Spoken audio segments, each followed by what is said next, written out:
saber for a hater.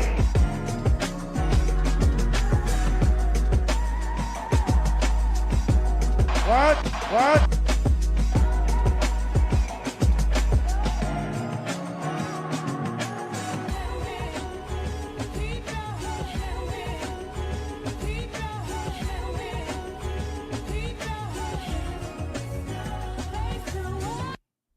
Giving you the real from A to Z surrounding the Dallas Cowboys.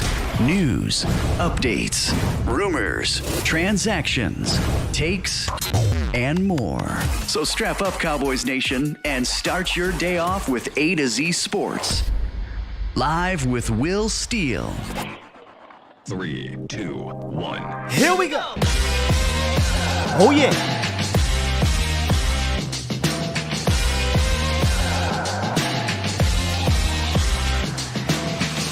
Good morning, good people. Welcome to A to Z Sports Live, presented by Boston Scientific. We stream it live on YouTube and Facebook. And of course, I am your host, Will Skywalker Steele. Boom! Come on! I don't know, man. I don't think I can ever get tired of this intro music. I'm sorry. Some people be hating on it. Today, we are going to talk about one position that the Cowboys need to attack to round out this roster. I mean, we can talk about many other positions, but I want to focus on this one specific one. We got a bunch of free agents still out there. I got one player that will be an A-plus addition all the way around. If you're not into the other approach we talked about yesterday, so stick around for that. Plus, in the roundup, Dallas, they continue to add to this roster. They're re-signing some guys. We got a long snapper in the building because, the Cowboys were in the market for that. Plus, we have an update on Big Hank. And I got to press this button because it's not like it's a great update, but it is an update. And that'll lead us into today's show. So should be an easy one. Should be a fairly quick show, and I can say that with some confidence because that's what we're going to talk about today. But if you want to call in, you can. 351-999-3787 is the call-in line. Make sure y'all call in. Let me know what y'all think about today's show and what's going on in the Cowboys world. So what's up, Bomb Squad? Bomb Squad! What it is, what it do. I see, I looked in the chat when I'm in the back. I'm back here, group. When I'm in the back and I saw DeAndre Hopkins' name pop back up because apparently the Cardinals lowered their asking price. Look, y'all, I'm greedy. I'm very greedy when it comes to the Cowboys pushing these chips all in and getting all the players in the world. But y'all don't really think the Cowboys can go out here and trade more 5th and 6th round picks for DeAndre Hopkins, right? Like, we're good, right? Like we straight at the wide receiver position in regards to veteran guys like a D-Hop. Like that, let's not get our hopes up. We got Brandon Cooks, who I think is a fantastic fit. I just don't see DeAndre Hopkins actually happening. So I'm not even putting myself in that mind frame, but are you? And I already see it here, Captain America. Trade Gallup in the 5th for DeAndre Hopkins. You like one of millions of Cowboy fans that are thinking in that way. Prior to Brandon Cooks, maybe that's something I would think about. Since Brandon Cooks, guys and ladies, I think we're good to go here. I think we're good to go at wide receiver. I think they're going to turn their focus into just rounding out this roster. We kind of got swerved a little bit. I don't want to say swerved. They cleared all this cap space, and we were saying, what's this for? Is it another big move? We had some fun with Bobby Wagner. But in reality, it was likely just to sign these little free agents and then to have some cap space in case they did want to make another move. But I don't think it's going to be at wide receiver. I don't think it'll be at wide receiver. Hey, in the roundup, we do got some details, though, on the contracts the Cowboys did just sign. So let's get into that. It's time! It's time! It's time! It's time! It's time. It's time. Time? It is time for. It's time for the morning roundup. Round 'em up, boys. Hey, yeah. See, we don't know how to act as Cowboy fans, man. we start acting like the rest of these franchises that's out here making these moves, and we don't know how to act. We hit Jello Beats, holla at me. I feel you, though.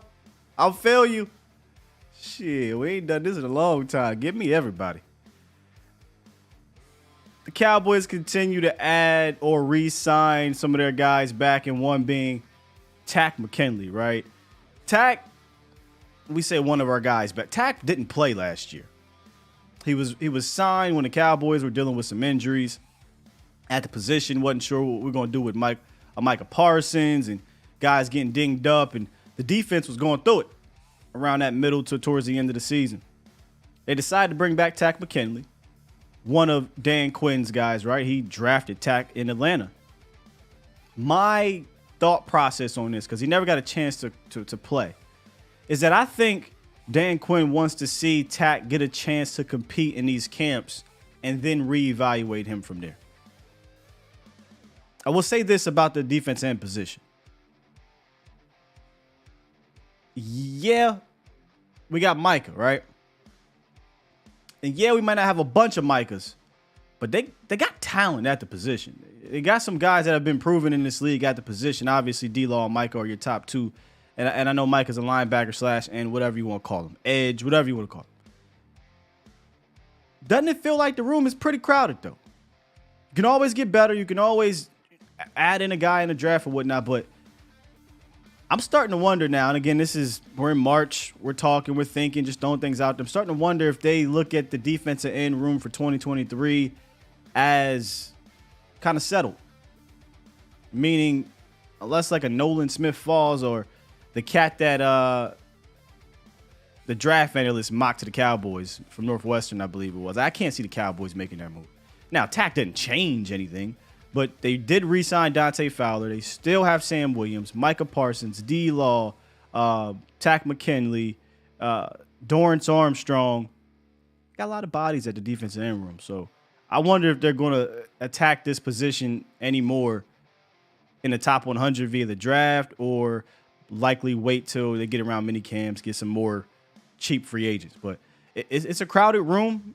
It's not a room with a lot of young guys for the future, so they can still grab somebody to develop. But hey, if you had to line up and go play, the Cowboys can line up and go play right now. And that's what they do. That's their moniker. They try to line up and be able to play prior to going into the draft. They wouldn't be able to line up and go play if they didn't have a long snapper, and the Cowboys signed a long snapper. And I don't even know if I'm saying this dude's name right. Trent Siege, formerly of the Raiders, 27 years old. He'll be 28 years old. He'll be the youngest long snapper the Cowboys had since LP Ladouceur was 27, 28, and that was a while ago. So he played 80 games for the Raiders, and he was rewarded with a 3-year deal back in 2021. Well, Scott, why did they cut him? Well, the Raiders brought in a new long snapper who played for the Raiders' new special teams coach. And usually these special teams coaches like to have their guys, especially when it's a specialty position like that. So they signed the former Denver Broncos long snapper for the former Denver Broncos special team coach, thus cutting their long snapper. Very similar to Bones Fossil. Bones Fossil brought in his guys when he got here to Dallas. Nothing different. According to .com, he didn't have any errant snaps, any bad snaps, or anything like misfractions or anything like that. So seems like a good long snapper, and long snappers just need to not mess up. That's all I really care about. And of course, Dallas was in the long snapper market because they lost their guy. Bones lost his guy. So Trent Siege, along with the rest of these guys, Idoja and Rojo, they pretty much got the same deal. 1 year, $1.2 million, but they will only count $940,000 on the cap. So you're looking at probably roughly $3 million for all three of these guys. Dallas still has a ton of cap space to do whatever they want to do. Plus, they'll get the $10, $11 million for Ezekiel Elliott after June 2nd. So they're in good shape cap-wise for 2023, and they can do whatever they want. If they want to take the approach of all in and go get another big fish, they can. If they want to sign some more quality guys that might cost you, $2, $3, $4, $5 million, they can. And we'll talk about a few of those in a second. And then finally in the roundup was scouring Twitter and came across this tweet from Brian Broaddus when one of the fans had asked about Johnathan Hankins, like what's going on with Johnathan Hankins. And he said, quote, he's dragging his feet on a possible signing. He's just not interested in signing right now. Now, there's a lot you can take from that, right? I mean, I don't think he's not interested in playing for Dallas. I just think he's just waiting out either his market or saying, look, I know where my market stands. I know I'm not going to get the top end amount of money. And I also know I may not want to be a part of these mini camps because he's going to be a 31-year-old defensive tackle, been around the league. Some of these veterans, it'd be like that. But we don't know the real details of why Johnathan Hankins is dragging his feet right now. What that does for Dallas, though, is it gives them an opportunity to look elsewhere. And there are a ton of guys if they want to look elsewhere. And we'll get into some of that. But I would love to, and I should have reached out to B. I reached out to him the other day about something else. I should have asked him specifically about this. Like, what does this mean? I can't imagine that Johnathan Hankins is looking at this Cowboys team, Dan Quinn, this defense is saying, I'm good. I don't like this situation. I feel like he likes this situation. We saw how important he was. Maybe, we're just talking, maybe he knows how important he was to the Cowboys and said, well, I'm going to up my price. We don't know what the real speculation is. I'm curious, though. What is your thoughts on this dragging his feet for one Johnathan Hankins? Rolo said Hank is going on a Zeke Cabo diet. No, we don't need him to do that. We need Hank to. We need grease sweating up out of his belly. We don't need him to lose any weight. He can do that when he retires. T-Dub is saying it's a more money type of thing. Could be. Tripp says if we pass on Wagner, Obi goes to the Niners and crushes us. Trips. Wagner plus Warner is World War II. Oh, that'd be dope. WW2, that'd be dope. Man. That'd be crazy. If he stays in the NFC West, right? From Seattle to LA to the Niners. Wherever Wagner goes, I think he's going to be extremely productive for that team and he's going to help him. Now, he's only a linebacker, so it's not like he could make the entire team go from 5 wins to 10 wins, but he's going to help that unit. That's for damn sure. All right, we're talking about Wagner in the chat. Greg said something about Lamar Jackson in Washington. Well, if it happens, we'll talk about it. But Trey said, drag your feet and these teams will spend up that money. For sure. But I think he's looking at it. Well, look, we're just talking. I think he knows his market. I don't think do we think he can get anything more than a $2-3 million contract? I feel like no. But if he thinks so, then they're going to spend that money, Trey. For sure. And they ain't gonna have no money to go get a $5-6 million deal. 6081 boy asked about Deion Jones. He was a guy we talked about when we did the Cat Boy criteria. Look, when we talk about rounding out this roster, I'm going to feature the defensive tackle position because Johnathan Hankins, nugget dropped this morning. But linebacker is another one. And that's something I kind of wanted y'all to kind of call in or chat about. Linebacker, offensive line, and defensive tackle are the 3 positions that I had as these kind of leftover positions the Cowboys need to attack. Look, Leighton Vander Esch resigning, kudos, especially since it's for nothing. He's a hurt guy, though. Micah doesn't play much linebacker anymore. Damone Clark, Jabril Cox, and Devin Harper, that's all you got. You don't have a lot of experience. You got a lot of question marks, and you got a lot of hope. Like, we hope that XYZ can step up, but we don't know, right? We don't know. We're hopeful with the Damone Clark. We're hopeful for Jabril Cox. We're hopeful with the Devin Harper. Hell, we're even hopeful that LVE stays healthy.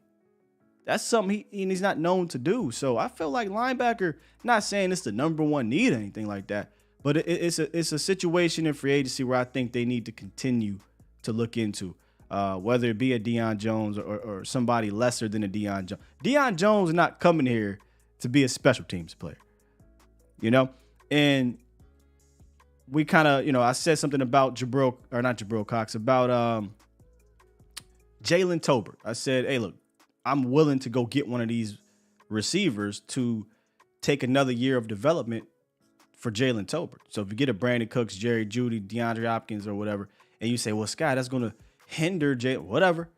I'm trying to win this thing in the next year or two. I feel the same way about, it sucks, I like Damone Clark more than Jalen Tolbert, but I feel the same way about Damone Clark. You get a Bobby Wagner, or if a Deion Jones comes in here and beats out a Damone Clark, and it's kind of going to put him on the back burner for another year, so be it. I'm trying to win this thing. And if that player is better than a young player, then it is what it is. Or as my guy says, it is what it is. It is what it is. Trying to win a ring. Trying to win a ring. The same thing applies for these defensive tackles.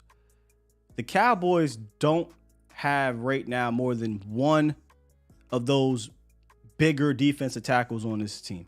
They don't have more than one of those run-stopping type of defensive tackles on this team. And this leads me into, and I got to mute you here, DJ. I'll get to you in a little bit. This leads me into the personnel moves that the Cowboys need to continue to make, and the number one is defensive tackle, right? And since day one, man, when Dan Quinn got here and we were doing investigations of Dan Quinn, what are the positions that he valued? Safety, defensive tackle. He attacked both of those things head on. Here's what Dan Quinn has done since he's been in Dallas with the defensive tackle position, specifically run-stopping type dudes. He signed Brent Urban right away. He drafted a pure nose tackle in Quentin Bohanna. First time the Cowboys drafted a pure nose tackle in like 20 years. Drafted another one the next year, Big Country, John Ridgeway, no longer here, but you get the point. They showed interest in that same draft year in Jordan Davis. So, I'm not saying if he fell that they take him, but he was in for a 30 visit. They don't just do those lightly. So there was real interest in a nose tackle in round one. And then obviously they signed Johnathan Hankins in the middle of the season. So if we read between the lines, if we read the tea leaves, which really ain't going to take much reading, it shows you that that position is either next up to be fulfilled or potentially will be drafted in the draft at some point. And if you're one of those who, I don't really care for a defensive tackle in the top 100, I don't care. Sign me another veteran that can play that role, and let's continue to do what we've been doing, kind of just throwing random bodies at the situation, random veterans 1 year, and then we'll talk about it again next year. I present to you a ton of these dudes that can do that. Nothing wrong with that thought. If you're, hey, we'll just get me a couple vets, can play a specific role, and let's try to win this thing, and then we'll deal with that defensive position the next year. There's a handful of dudes still out there, man, including Johnathan Hankins. We did our Catboy Criteria show, and A'Shawn Robinson was the first guy we talked about. The first guy we talked about. A'Shawn Robinson, 6'4", 330, still a guy that has it as a defensive tackle that can play the run very well. Now, if you missed that show, I urge you to go back and watch it, but a specialty player, not a guy that, I'm looking to be a pass rusher, but a guy that can take on double teams, a guy that can play the run. And he got a little versatility to him too. In LA, they ran kind of a multiple defense, and he played a lot of that 5 tech, so he dealt with some tackles. throughout his career, though, he's been an interior type of dude. 6'4", 330. He got the size. He's got the experience. He's been one of the more productive run stoppers in the last 5 years. Not saying he's an elite guy, but he's likely, if you were to sign him, not even likely. If you were to sign him, he'd be your best run defender on the defense. Not counting a Micah Parsons or DeMarcus Owens, but he'd be your best run defending defensive tackle. Let me say that. Easily. So, A'Shawn Robinson would be fantastic. Here's the thing, though. I believe he just had a visit. Correct me if I'm wrong, Cowboy. Didn't he just have a visit with the Giants? Huh? Yeah. I believe he had a visit with the Giants. So, I don't think this is a situation where Johnathan Hankins' situation where he's like, I'm cool. I'm just going to chill. A'Shawn trying to get his bread now. And I don't know if Dallas wants to get into a bidding war. According to Spotrac and according to PFF, his market value is in that $2 to $3 million range. 1 year, $2-3 million. So it's not like he's going to get paid a lot. But historically speaking, even under Dan Quinn, Dallas hasn't paid a ton of money to that position. Hold that thought. Al Woods, another veteran defensive tackle, 6'4", 330 pounds. One of the more underrated run guys for the better part of the last half decade. It was with Seattle recently.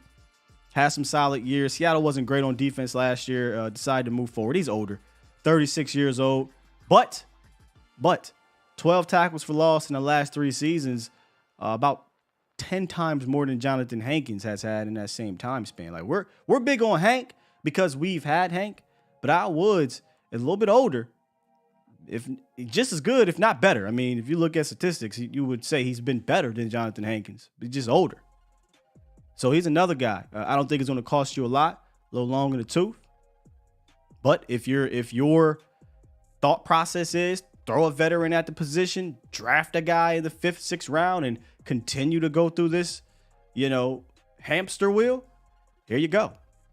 Al Woods, A'Shawn Robinson. Draft a guy in the 5th or 6th round. See what happens. Poona Ford. Interesting cat, man. Poona Ford, 5'11", 310. He's like the Elvis Doomerville of defensive tackles. My man is built like a small SUV, but he packs a punch, man.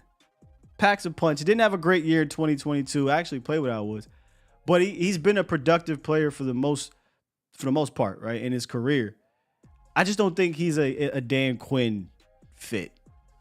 But I'd be remiss if I didn't include Poona Ford. He gonna go to somebody's team. He'll play a role, and I think he'll be solid. I feel like, who's the other Reed? Was it J-Ron Reed who went to Kansas City and was solid? I think he was in Kansas City. Something like that could happen for Poona Ford. He goes to a team. You don't really think about him until you actually look up like, oh, he actually been productive for this squad. But I don't think he's a Dan Quinn fit.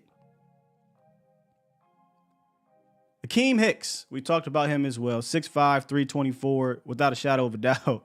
A Dan Quinn fit if you're looking for the big, sloppy one tech that can push the pocket a little bit. That's Akeem Hicks. Now, he's past his prime. He's also about 32, 33, something like that. Might even be older. I don't know. But he's on the other side of 30. Played with the Bucks last year. Kind of a hurt guy. He gets hurt. But if you're looking for, again, a veteran to just throw out there, fill that roster hole, and then go into the draft and take another young guy and come in and compete on day 3 as a 5th, 6th, 7th rounder, these are the type of guys that you can do that with. Most of these guys are Dan Quinn fits, whereas Poona Ford to me is, we'll see. But the next guy is an ideal fit no matter where this dude goes, in my opinion.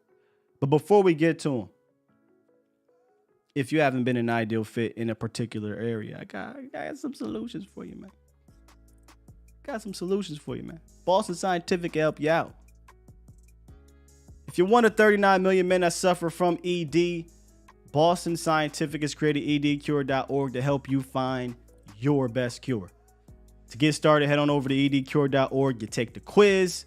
You learn the severity or risk of ED, and if you got a condition that puts you at a risk, they got customized content for you. The fastest way to find your best cure is to contact an ED specialist, browse the list of the experienced physicians in the area, and visit edcure.org. It ain't hard, but you can be. You're listening to A to Z Sports. Do it live! At some point, hoping to broadcast In front of the millions. of Cowboys fans to bring you the real. But for now, strap up and here's your host, Skywalker Steele. I'm Luke Skywalker. I'm here to rescue you. We'll do it live. We'll do it live. I see Shelby Harris's name popping up here in the chat. I feel like Shelby Harris is more of a 3-tech, right? Like we're looking for guys who are run defenders or guys who can be uber productive in both. Got a guy for you here in a second. But before we get to my next and last guy, let's hit these phone lines. Let's talk to DJ. What's good with you, brother? Hey, good morning, Scott. Good morning, Scott. Dang, man, I was wondering. I want to know who the last person is, dog. I'm about to get to it. Look, I got it. Look, when you do what I do, we got to tease it a little bit. You know what I'm saying? I got to keep you on the hook. It might change my whole phone call, dog. Damn. Okay. But that's perfect. Right. That's perfect, actually. What you think? Yeah, but I think the big thing is with Hankins. You know, I've been on the Hankins train, man. I have been. Now, whether it's a money thing, if he wants multiple years or whatever, how old is he exactly? Is he 30 yet? Yeah, he'll be 31 this season. Actually, 31 this I season. think So not terrible. this summer. Yeah, I think he'll be 31 this summer. Okay. So I mean, he's not terribly old, right? But he's getting up there. Yeah. But I think if you can't work something out for whatever reason, which I think it would almost be, I don't want to say egregious, right? But it's one of those things like, man, just if you got to pay an extra $1 million or so, because I mean, even if he's asking for more, he can't be asking. Like, he's still a reasonable, or his agent should at least still be reasonable. It's not like he's coming out here asking for $8 million. Yeah. If he was, I don't think it's a money. It could be. We're speculating, but I don't think it's a money issue because I think he understands his market is not extreme. This isn't 2017 when he got that contract with the Colts. Mm-hmm. That's gone. Mm-hmm. That's gone.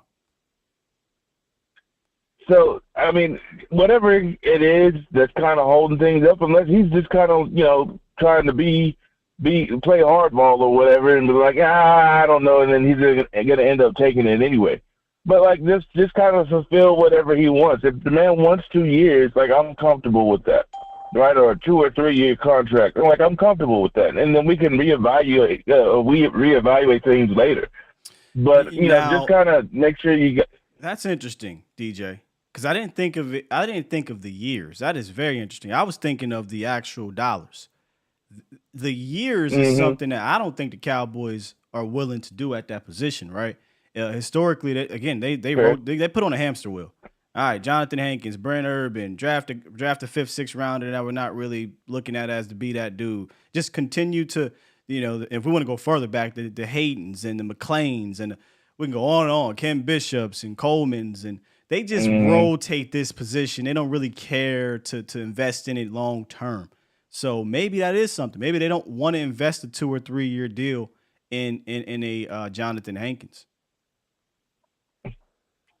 Well, and I guess that was my point. Because usually you don't, but everybody knows, both sides know what it was before he got here and what it was after. And again, if you want to reevaluate this later on, if it's starting to show, like his age is starting to show, and his production's starting to fall off, then cool. But at the same time, like, what he did for you was night and day difference. It's not like he came in and he was cool in what he did. Like, the whole defense, as far as the run D, got better. This is true. So, yeah, if you got a better guy, then sure. But you didn't. You got him, and it was still such a big difference. So I think it's not no matter what, but it's one of those, like, if the man's asking for some things, I think he's earned the right to get those things. I'm kind of siding with Hankins on this if it's coming down to him versus the team kind of thing. I'm actually siding with the team. I mean, I just listed, I just showed you a bunch of defensive tackles that have historically been really good run stoppers that'll either probably be cheaper or just about as much, and you don't got to invest long term in them. So I don't see the need to be pressed to sign Johnathan Hankins with all these guys out there. I see the need to be pressed to sign a guy like Johnathan Hankins. You feel me? Two separate things. I don't feel the need to be pressed to sign him back specifically, but they should be pressed to sign a guy like it. And I think the Cowboys are just like, man, if you look at the market with those type of dudes, there's just a handful of them out there. And then if I feel like if they miss, they'll just go back into the draft. So I don't think they need to really invest more than, what they would normally invest for Hankins, because he is one-dimensional and he's a good one-dimensional. But if I'm going to pay a couple extra dollars for that position, he ain't the guy I'm going to do it for. I got the guy for you. Fair. I guess my whole thing is that the money, and we're talking about millions of dollars, right? But it's the world we're in. But the money is so minimal. We're talking about the Cowboys. It doesn't sway me.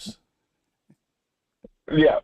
It doesn't sway me because, I mean, it's a difference of 1.5 million, 2 million at the max, right? Like he was wanting 4 and they're willing to offer him 2. Or, it's a 2-year contract versus a year. I'm like, if it's just that in my head, and maybe it's just me because this is all subjective, right? But it's so small. I'm like, hey, just give it. No, like, I get that this is a guy that you want to win the deal on. And kudos to them for making it this guy. Like, finally, we're here to trying to win the deal. This would be the guy that you win the deal.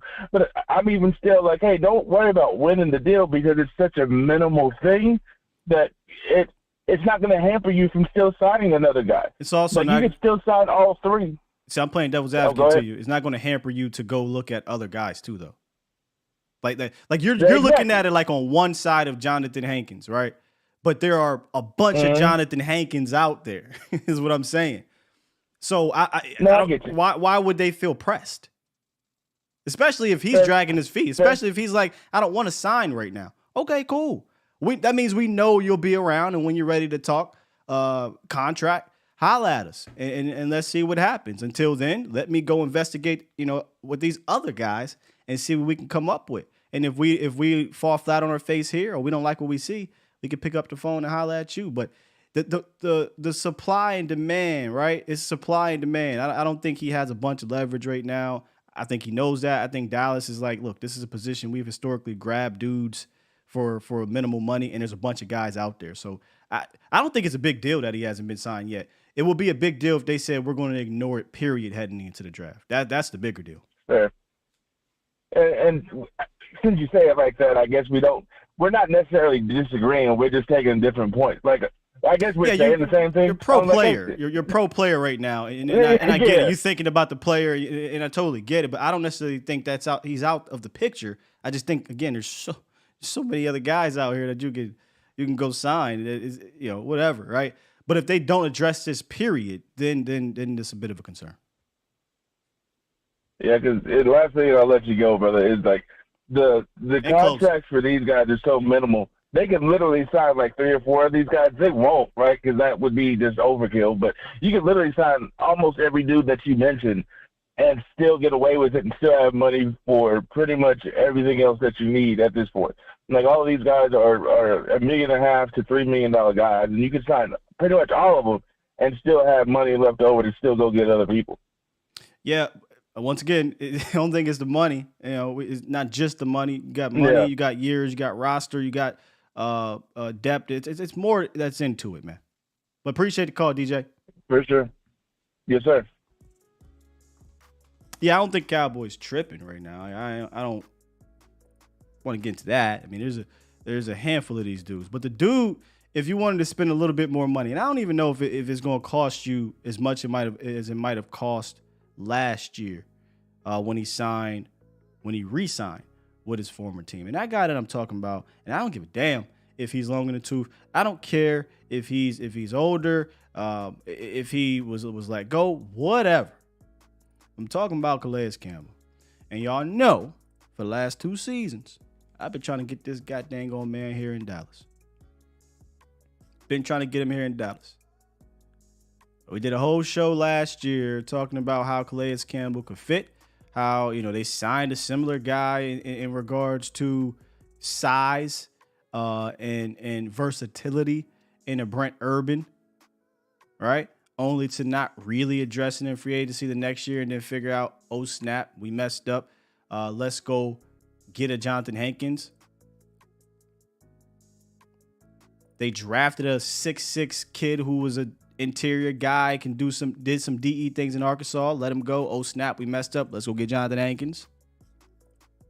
Calais Campbell, a lot of people say, oh, he's old. He is. He's 36, but he still can play. And if you're into PFF grades, I always have to say that because not everybody's into PFF grades. If you're into PFF grades, his run grade of 71 last year would only be second to Micah Parsons of all the guys in the front 7. So he can defend the run. Don't get it twisted. He's 6'8", 307. He's still a tank. And he still can play. 36 tackles. He had 6 sacks last year. 4 tackles for loss. 2 forced fumbles. 14 quarterback hits. 36 pressures. 16. He can still play. It gives you that versatility that we talked about. He can do some 5-tech things. He can line up right over the center. He can shade to the left or right to play 1-tech, 3-tech, whatever you want to do across that line. Calais Campbell can do it. And he's another one of those interior defenders that knows how to defend the run. This is something that we talked about when we did the breakdown of the defensive tackles. It's one thing to draft a big country and to draft a Quentin Bohanna and then throw them out there for 15 to 20 snaps early in their career as 5th, 6th round guys, as rookies, and say, go play the run.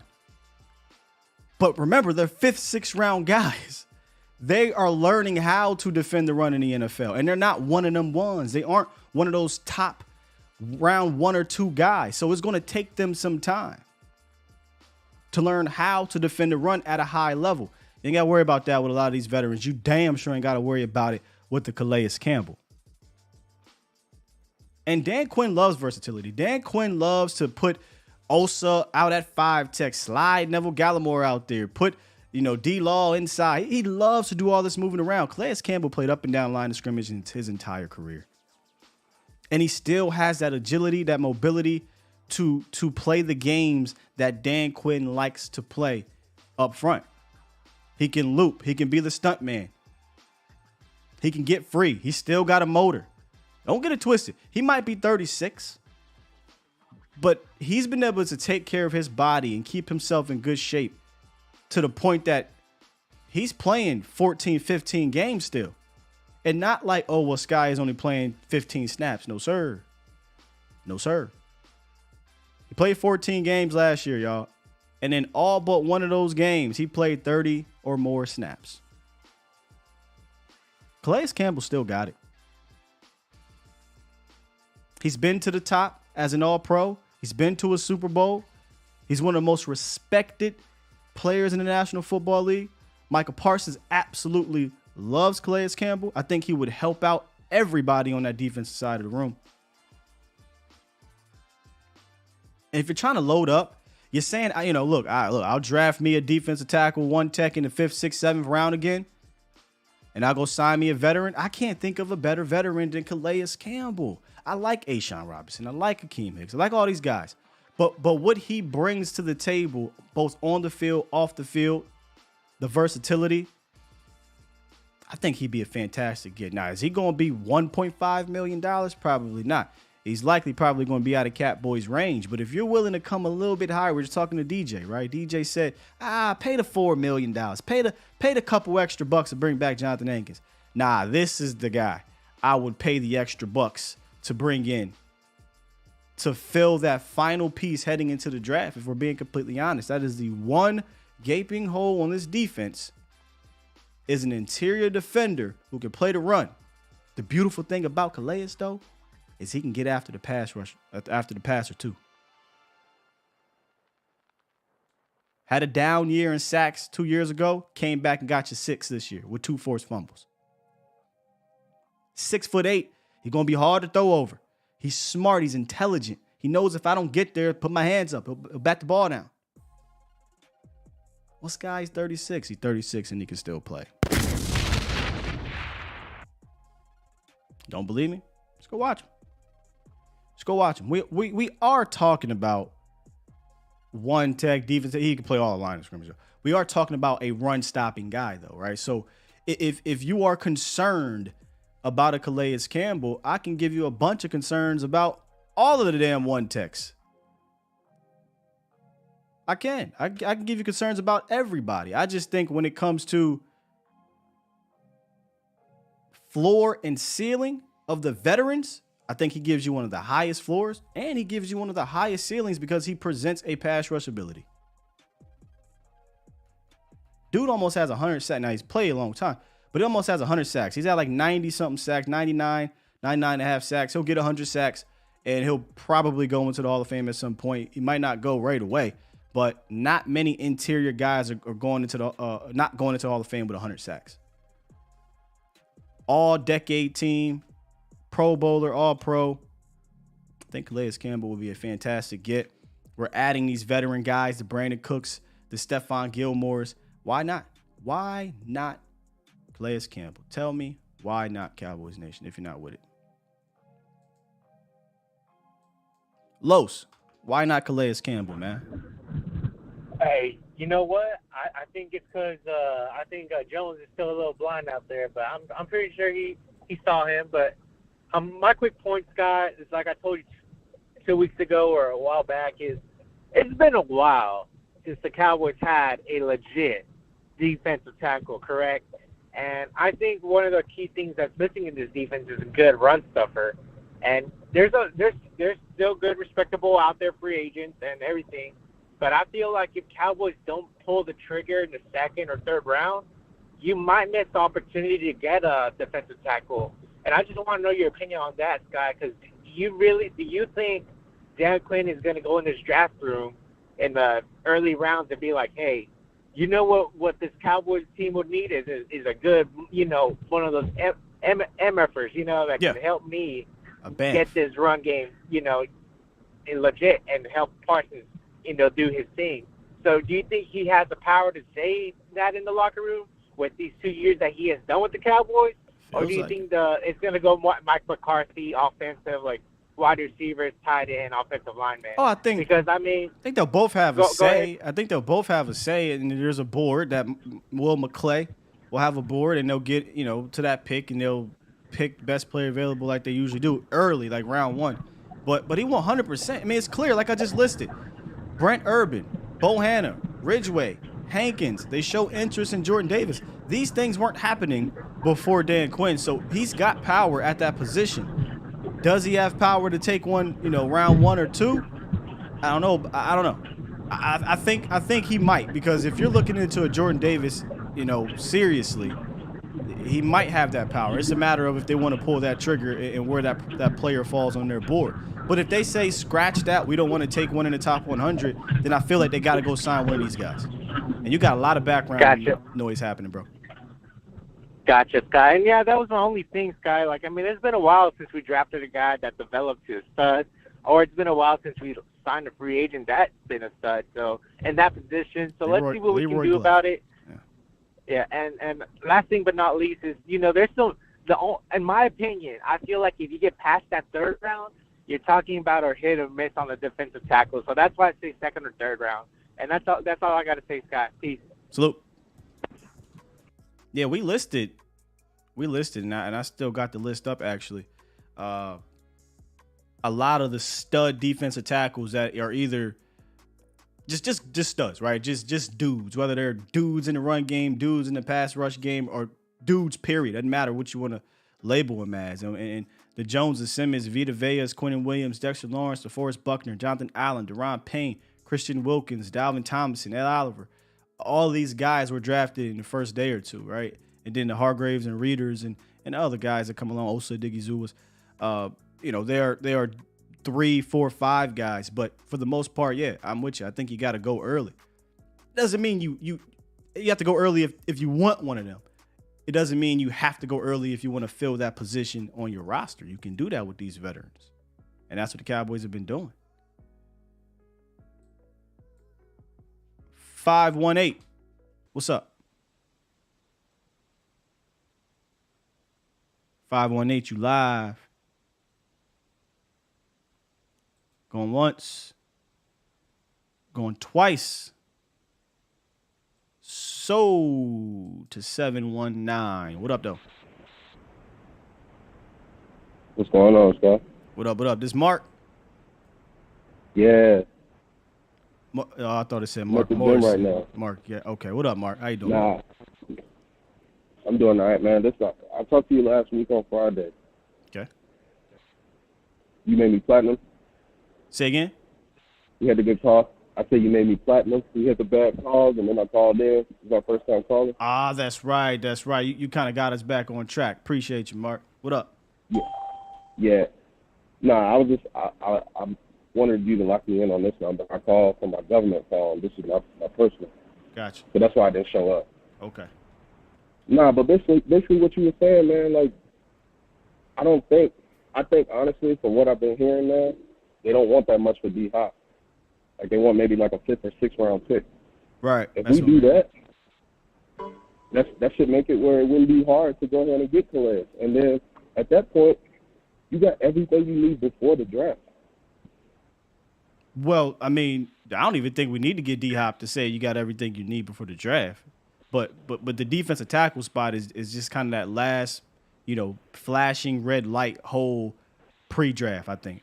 There's other little small ones. There's depth at linebacker. You know what I'm saying? There's offensive line depth. But the big one, the blinking red light on your dashboard, is 100% defensive tackle. Well, I definitely agree with you with Calais because, I mean, not only is he going to be a stud on the field, even though he's older, but the dude's going to be a stud off the field. I mean, we have that on the offensive side of the ball as the Washington Man of the Year. Yep. And then you got him Calais on the defensive side. Yep. Exactly. So, but he's a good dude. He's one of the most respected dudes in the National Football League, man. He is kind of the underrated face of the NFL. I mean, they send Calais Campbell everywhere to represent the league. Yeah, and the Ravens didn't have anything bad to say about him. Like, they released a long statement saying that they appreciated him for everything that he did. So, I mean, why not jump on that? 100% with you.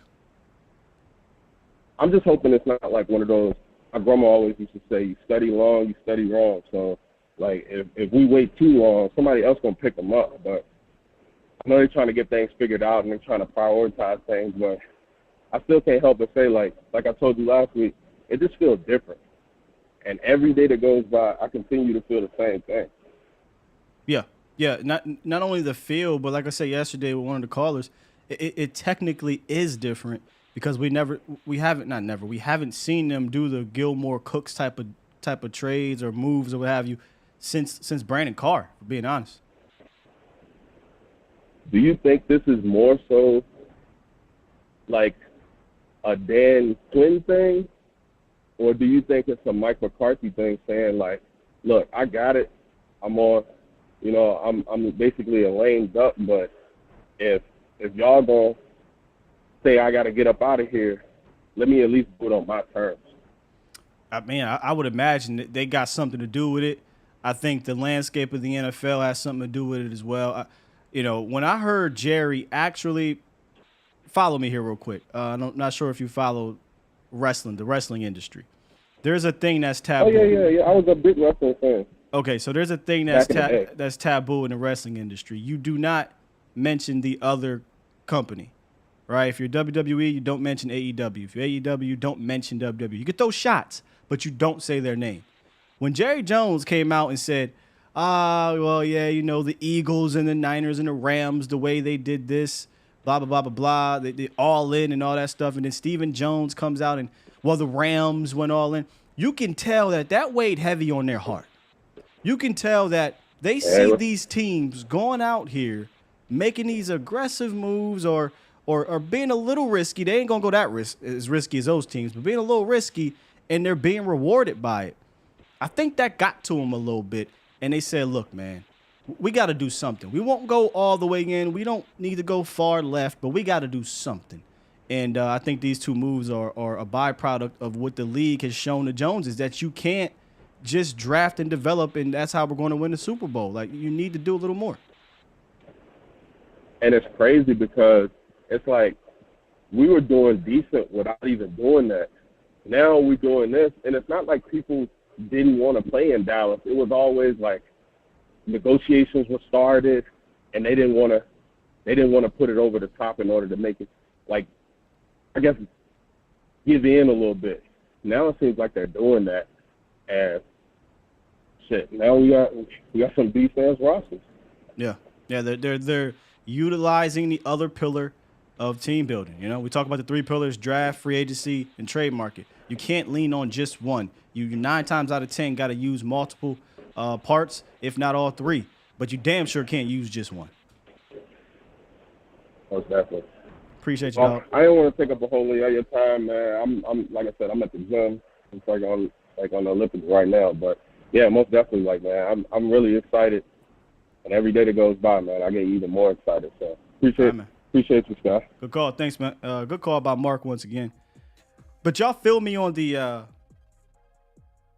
don't want to say the wrestling comparison, but I do think that the league, what's happening, especially within their division, especially seeing their division rival go to 2 Super Bowls in 6 years and win one, doing things like making trades and signing free agents and being aggressive or being risk adverse, like NFC, matter of fact, not just their division rival, Rams, Eagles, Bucks, all have done that the last 3 seasons. Meanwhile, the Cowboys, who have had a good team, never really entered that arena to help put themselves over the top. I think Jerry and Steven finally came to the realization that, we can't sit on the sidelines, but how do we do it in a way that we're not risking the future? Because that's something they'll never, it seems like they'll never do again. They'll never risk the future for the present. And we've been saying it for years. We don't want them to do the Rams. We don't want them to be the Rams. We just need you to make a couple of these type moves.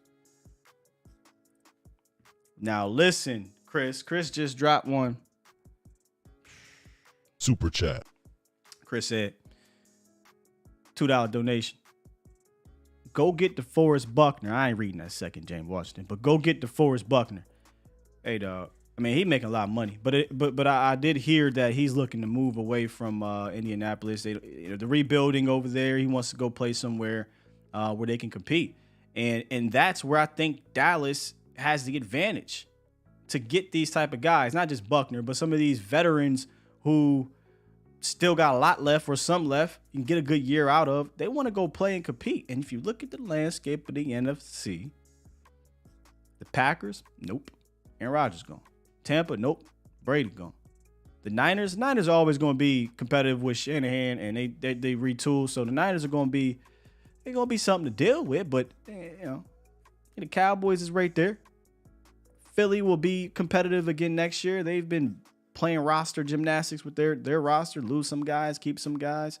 They'll be competitive. But you look around the NFC, man. There's no reason why the Cowboys can't continue to add and be a force in the NFC. There's no reason why they can't do it. It's just a matter of if the Joneses decide to.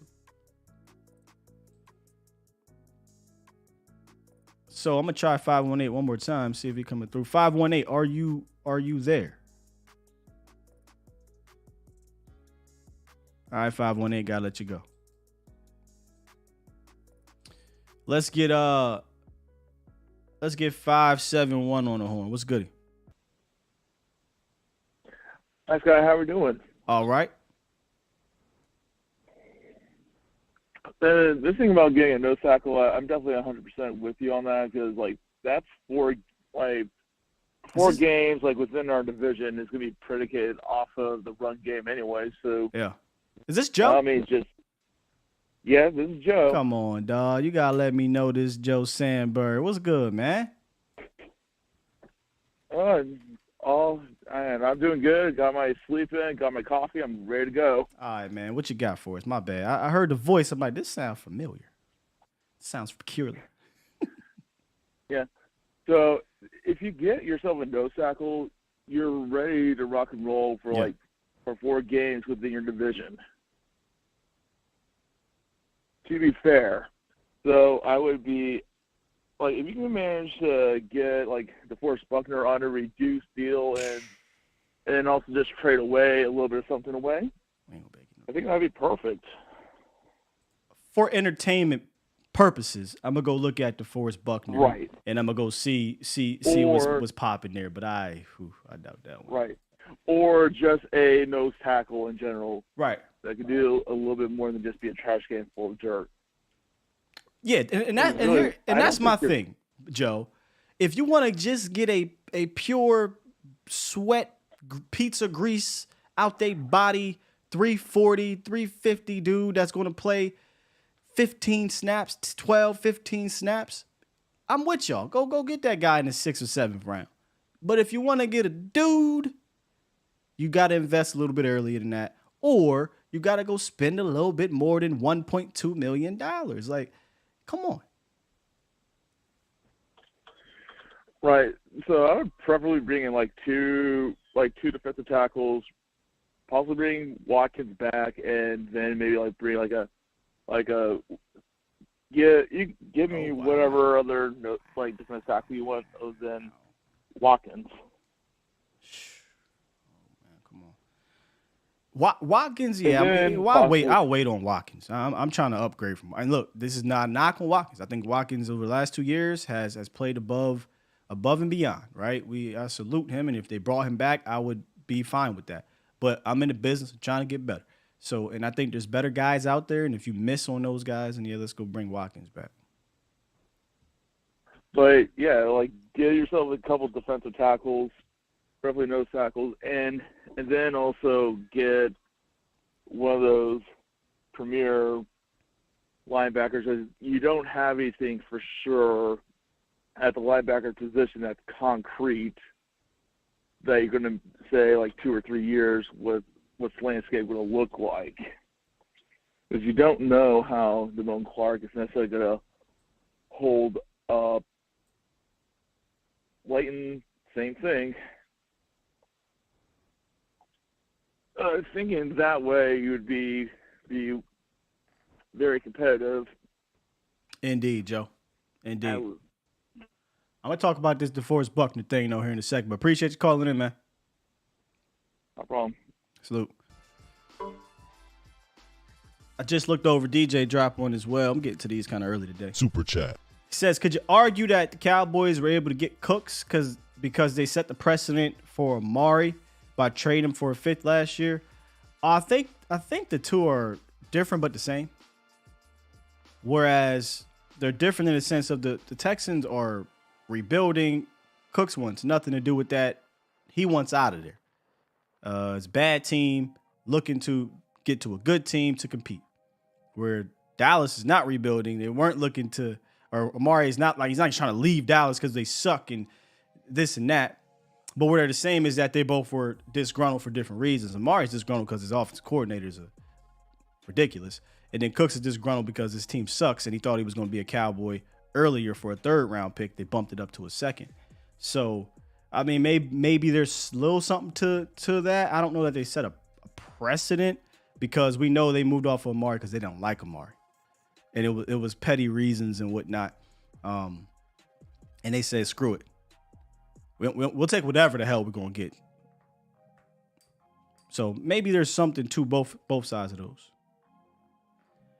And I want to get to this DeForest Buckner, because I forgot I read that he doesn't have any more guaranteed money. So now you want to talk about getting greedy. Here's where I would get greedy. If they were to trade him, the Colts would get $19.7 million in cap savings for a rebuilding team. That's a lot of money to go into next year free agency and play around with. And Buckner wants to be on a contender. He's got 2 years left. His cap hit is significant. It's $20 million in 2024. It's $19.7 million this year. Now, if they make a trade, that's kind of maybe you can negotiate. You take some money, we'll take some money. And he's only 29 years old. I don't know when his birthday is, but it looks like he won't even be 30. So he's 29. He'll play this season at 29. Hold up. I ain't trying to talk y'all anything, but hear me out. So say you do trade for DeForest Buckner. I would actually extend DeForest Buckner. 29 years old. Defensive tackles can play today like 33, 34 years old, high level. Extend DeForest Buckner. Lower the cap hit the next 2 seasons. Again, my whole process has been 2 years. I'm trying to go at this thing for 2 years. Get 2 decent cap hit years out of this. And revisit that. Look, hold on now. Wait a minute.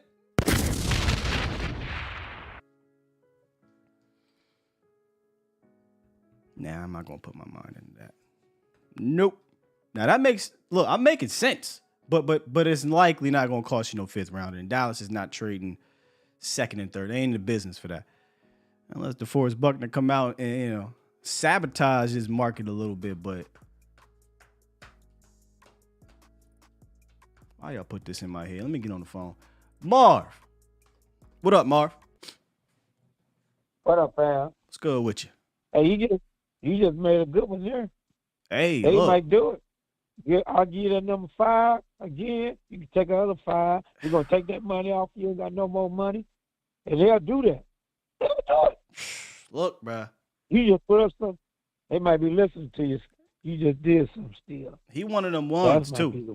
For me, yeah. Marv, I would trade some decent capital. I don't think Steven and them boys is in the business for that. But for me, I'd be willing to come up off that capital, man, because DeForest Buckner will set this defense off crazy, and he'd be here for more than 1 year. Yep. He could redo his contract, and then.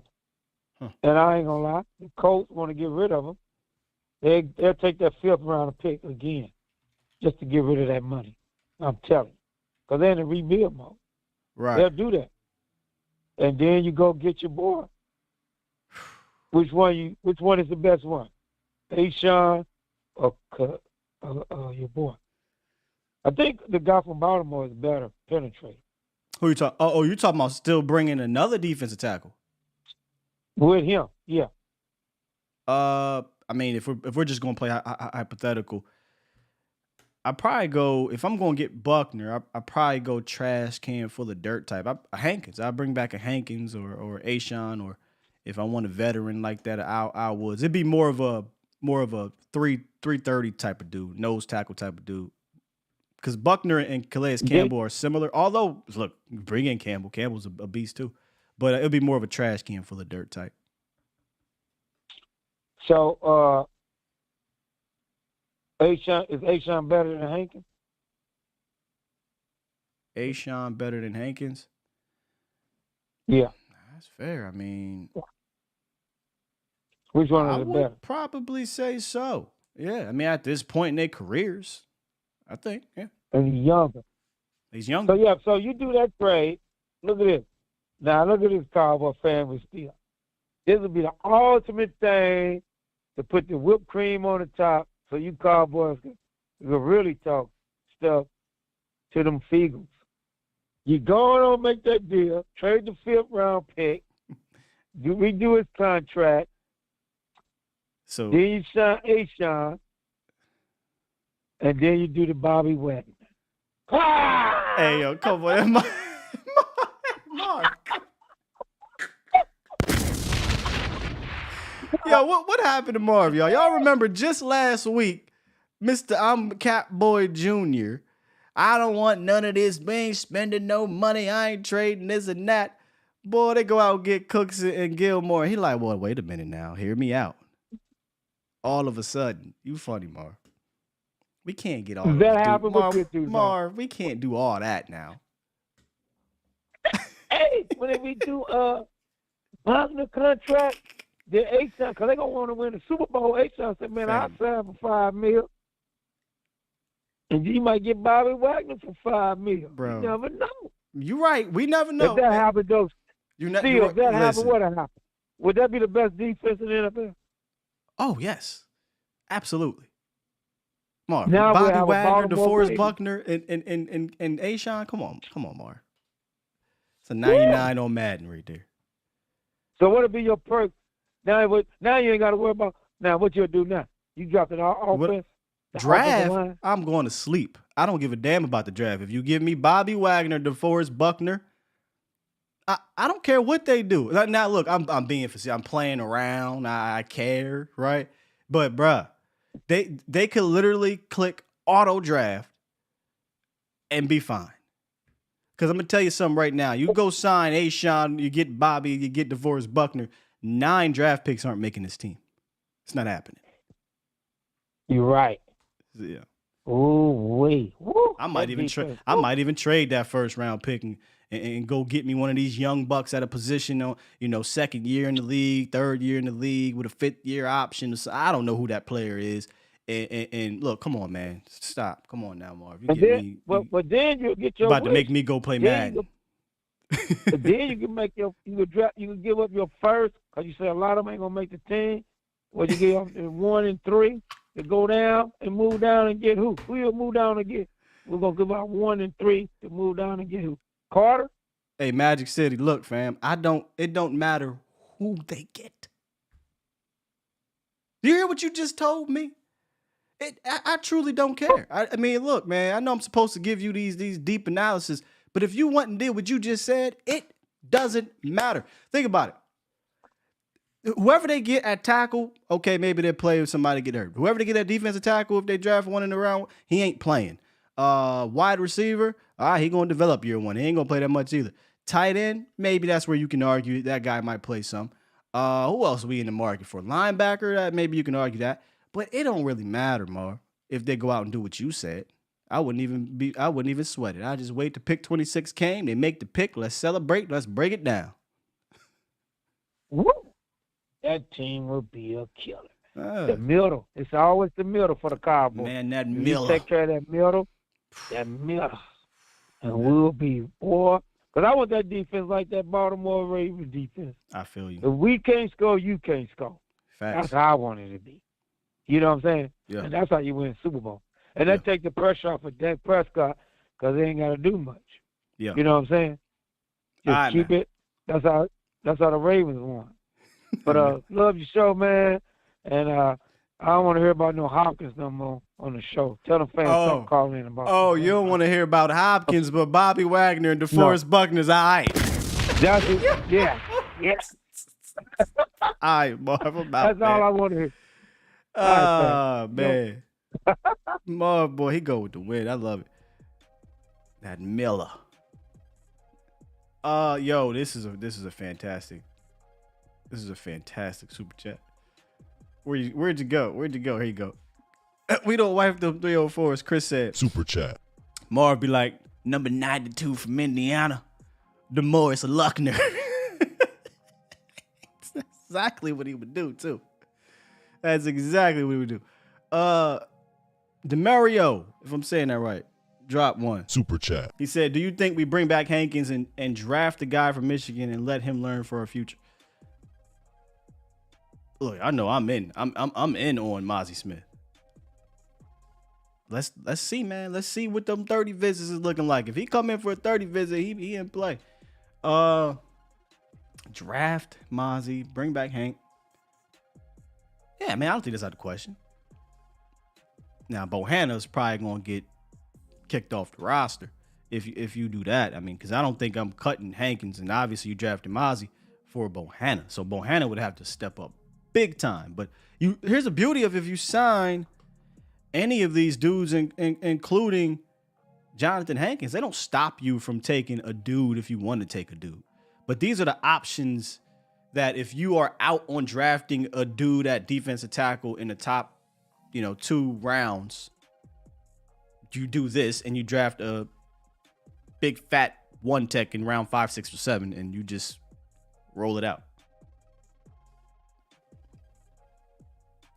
You know what? I'm glad Marv went all Madden on me, because that just straight up just brought me back to reality. I don't know why I'm looking into some damn DeForest Buckner. That ain't happening.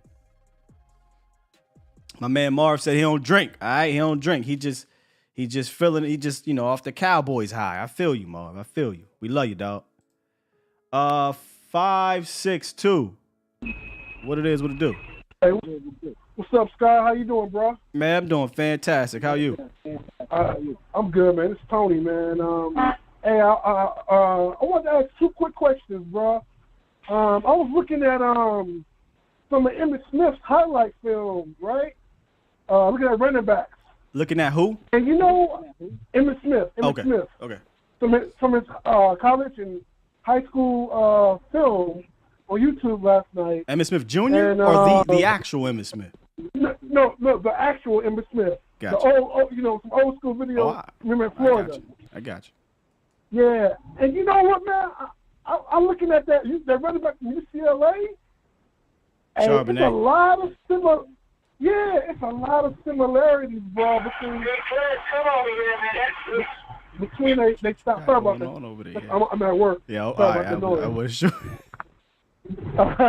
And I want to ask about that. You can talk about that, or if you looked at it yet. And also, there's a receiver, man, that's pretty fast. Nobody really talking about from Nebraska. I think he ran a 4.3. He ran faster than the guy from Tennessee. 6'4" kid. I think his name Palmer. Yeah. Marv talked about him, I think. You have? Okay. No, Marv. I think Marv brought him up at one point. Oh, okay. Yeah, man. I think, man, he's going to get him, later round. And he's actually faster than the guy from Tennessee. So I just wanted to you could talk about those 2 guys, man, and also that D tackle, man, from Pitt, man. I'm kind of liking him, man. Also, yeah, man. I mean, if you get a guy, a passer up the middle and on the side, hey, bro, that'll be tough to deal with, man. Yeah. All right, let me attack those. All right, I got you, bro. Appreciate you. All right, bro. Sway's a nut. Sway said, my man on the loudspeaker. Appreciate you, fam. So we're talking about Charbonnet, Palmer, and Cansey. I'll start backwards with Cansey. I don't think. Let's just bring Charbonnet back up here. I don't think Cansey is an option because they got a lot of 3 techs already on the team. Charbonnet, we were watching here. He comparing him to Emmett.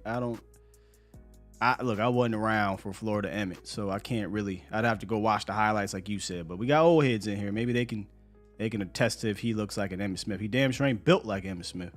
But we talked about Charbonnet with Foots. Make sure you go back and check that episode out.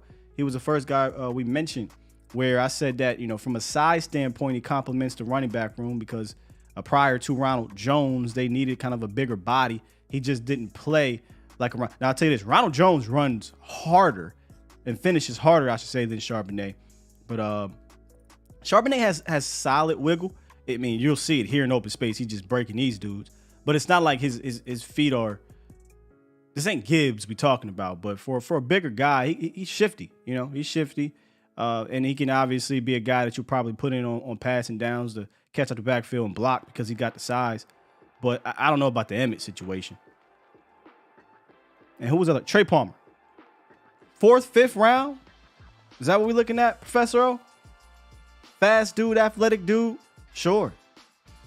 I don't think you can ignore the wide receiver position completely now. Like, we can go into day 3 and 4, grab a guy, say, come in here and compete with these other dudes. But, yeah, man, look, speed. Give me speed. I would never turn down speed. 3, 4. Okay, so not 4, 5 more, 3, 4. All right. Get 561 and Tony from Tampa, and we're going to wrap this thing up. Good stuff today. Good stuff. 561. Did I get you? Nope, I didn't. What's up? I didn't know people you and Marv's age still play Madden. Yeah, I don't. But Marv is about to make me go play Madden. The way he talking about getting Buckner and Wagner and whatnot. Hey, so I wanted to ask you, since this is the off season of kind of the Jones boys atoning for their sins and kind of changing up their ways, do you think with their moves they're more likely or less likely to take a risk in the second round of the draft that they usually do? Man, look, man, they got to stop with that. They got to stop with that. Right. Because most teams do it later in the draft, right? Yeah. And we like to do it in the second round. So do you think they're more likely or less likely? Doesn't it feel like – so you're saying based off of what's happening this offseason, are they more or less likely?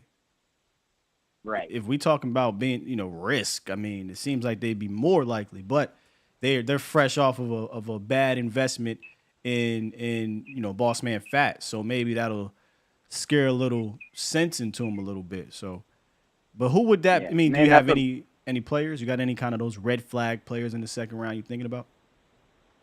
No, I mean, I haven't studied like I usually do. I've just been listening to Professor O and you guys and stuff this year, so I don't really have a guy in mind. I just know, like, are they more likely to go for that one tech or a guy with injury or a guy with off-field as early? Now, see, I don't necessarily think taking a defensive tackle, round two would be similar to the risk that they've taken. The risk that they've taken in round two are hurt guys and red flag guys. Hurt guys in Sean Lee, Bruce Carter, more recently Randy Gregory, Jalen Smith. Hurt guys, red flag guys, Boss Man Fat, Randy Gregory, like those are the type of guys in the second round that they've historically taken. And he's come out and said it. Jerry, that second round. The second round is where he likes to take risk. Yeah. Yeah, that's what I'm worried about. Oh, and I have one more thing.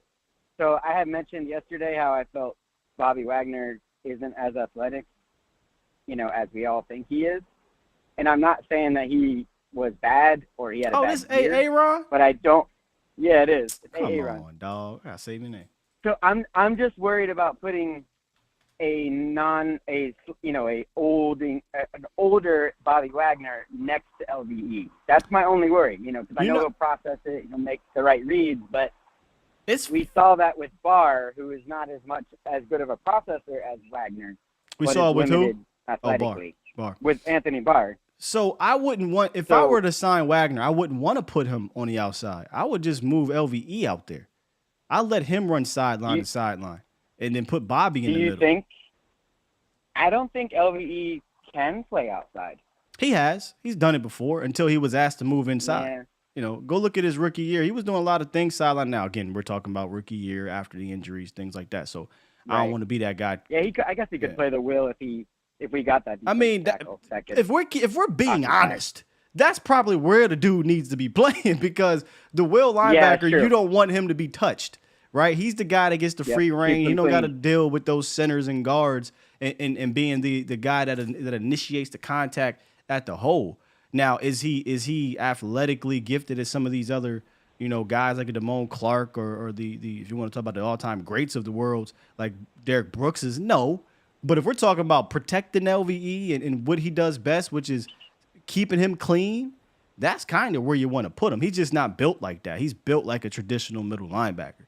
So if we were to get Wagner, I'm with you in the sense of I don't know that I want Wagner to play will because he's such a master at middle linebacker. So if I had to make the decision, I would rather flip it. But me personally, I'd say, hey, Bobby, Damone Clark, and let's go. But they would never do that. They love LVE.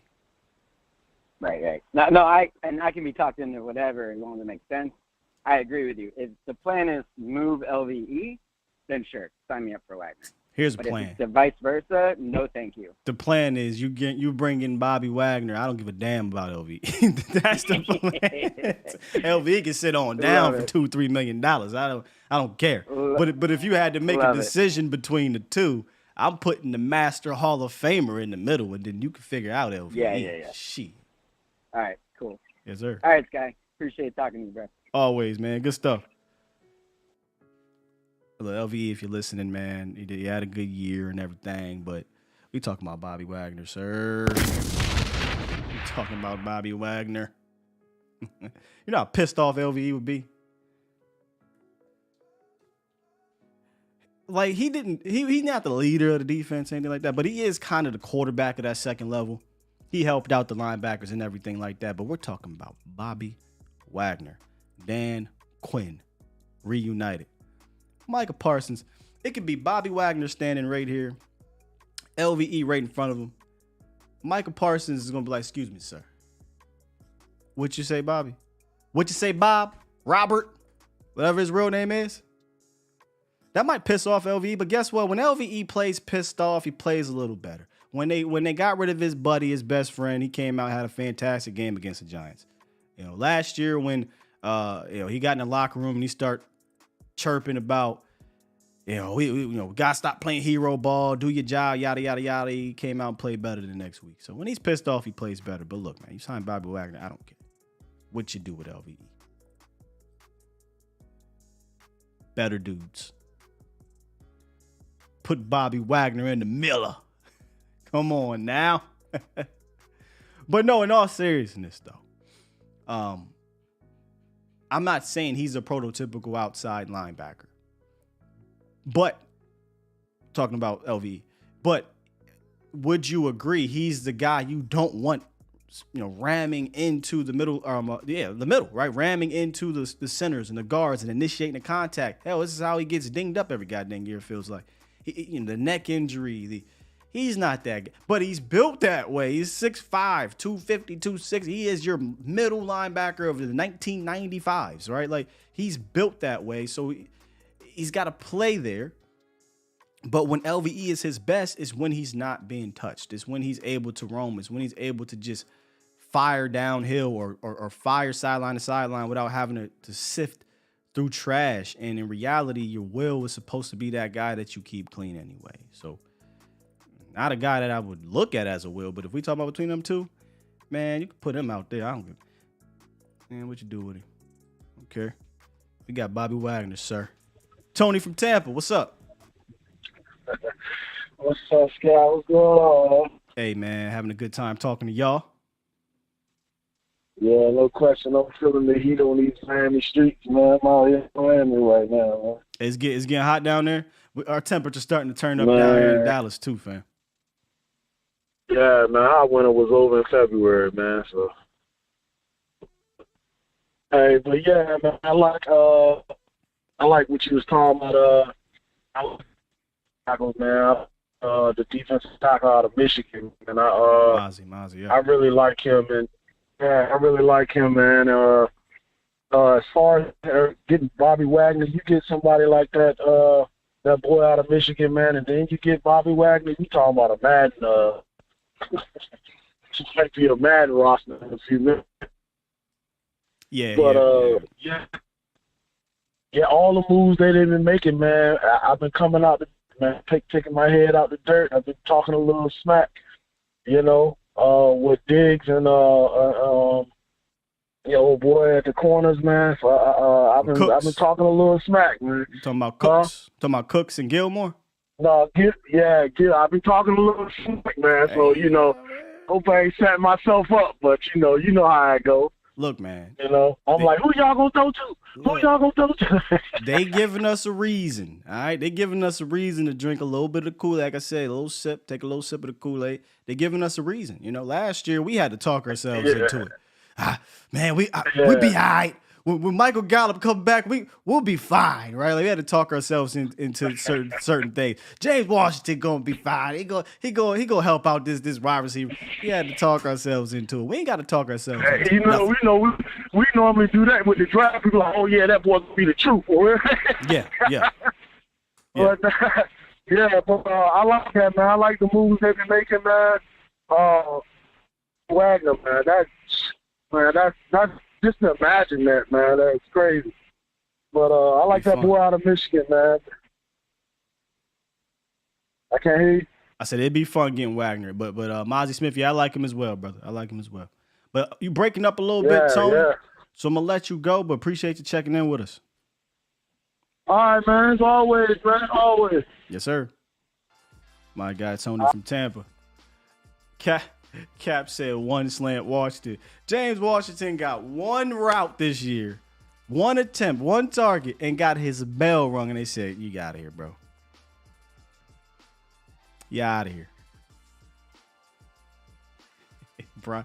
Hey, look, if the Cowboys draft or sign a guy with the last name Washington and he's a hit, Law got to do something with this James Washington thing, man.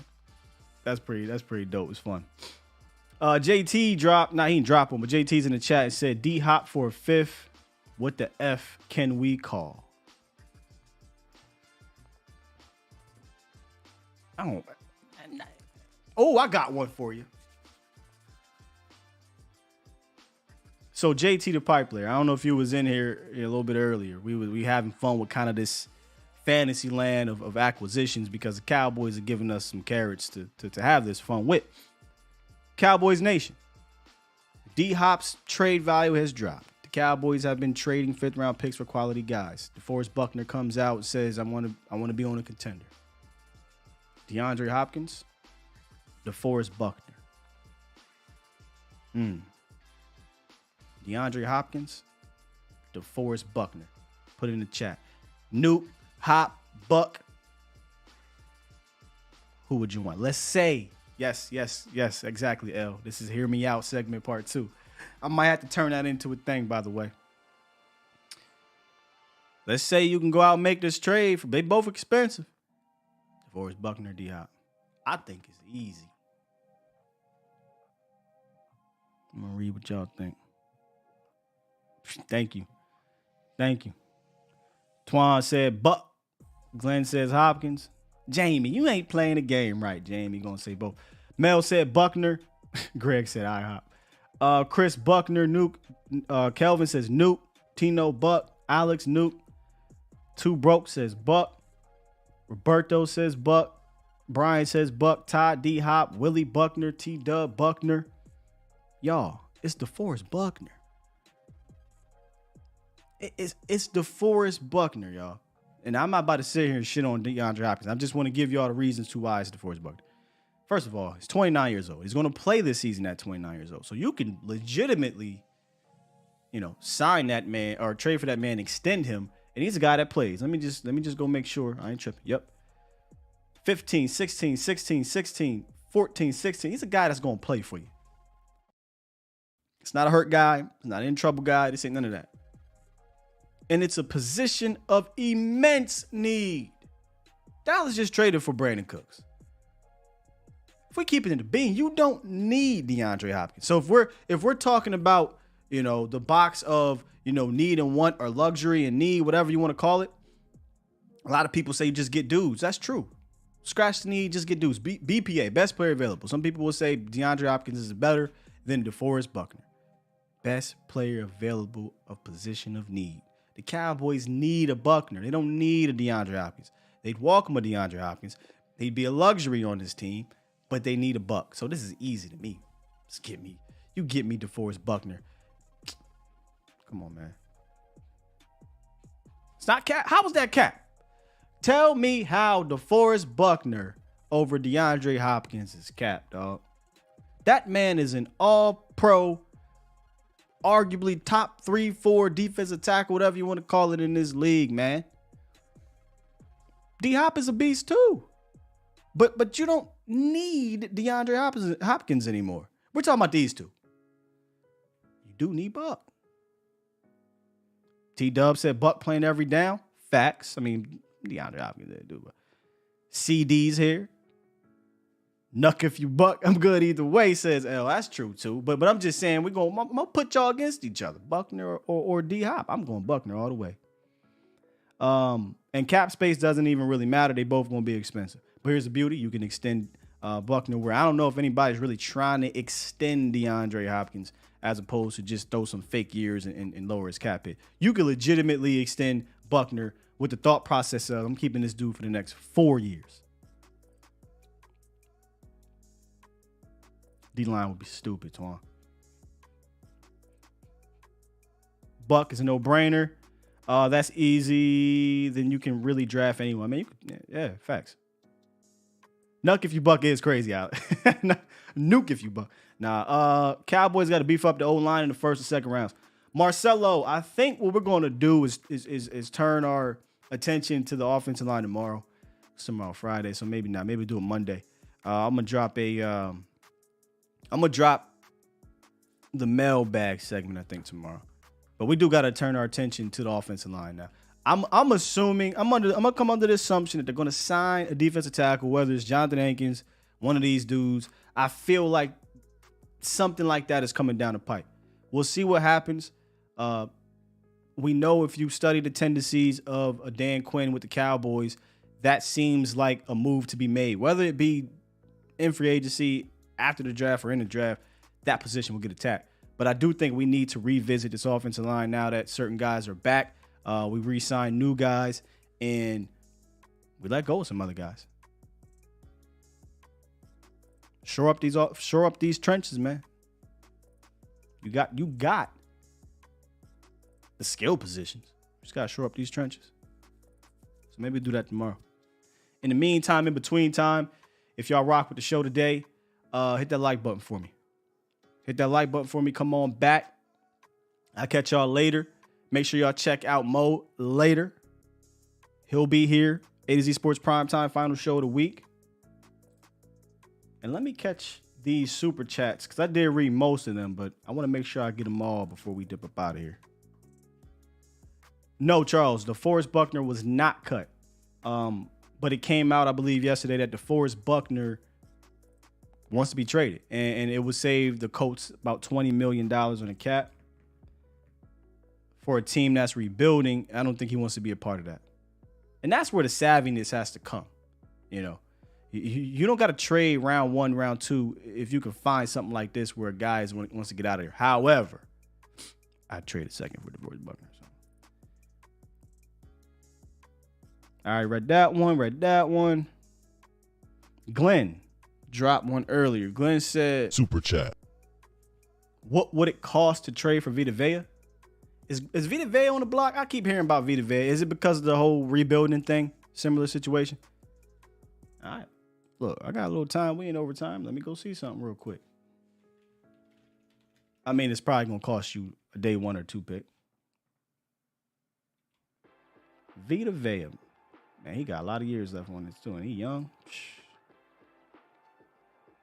Oh, they're not. I mean, they could, but they would take a $15 million cap hit, not savings, cap hit on top of a $21 million dead money for this year. So I don't think they're trading him, but yeah, we're not going to entertain that one. So I don't think that's going to happen, man.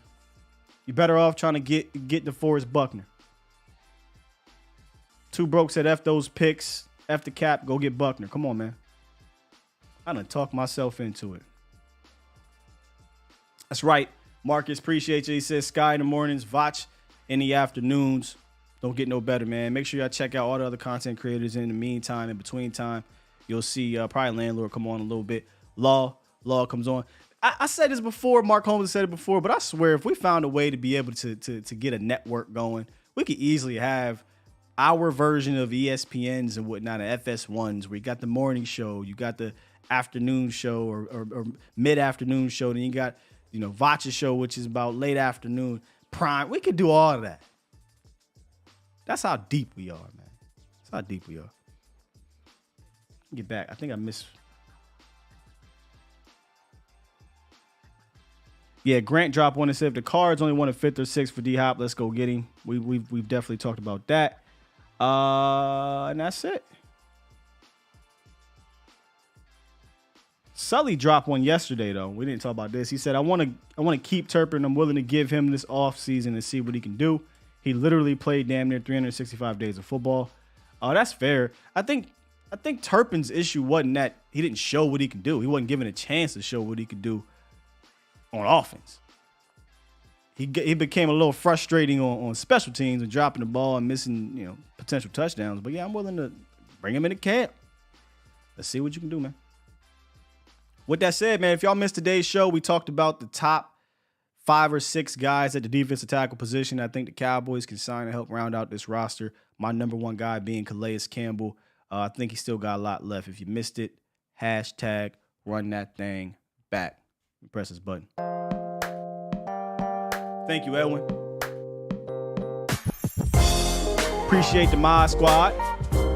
I'll see y'all later on. Make sure y'all support Mo. If y'all don't want to do it via here, you can do it on AtoZSportsDallas.com. And yeah, we'll rock. Good Thursday show. Appreciate the super chats and the phone calls. The chat was lit as always. Love y'all. We out.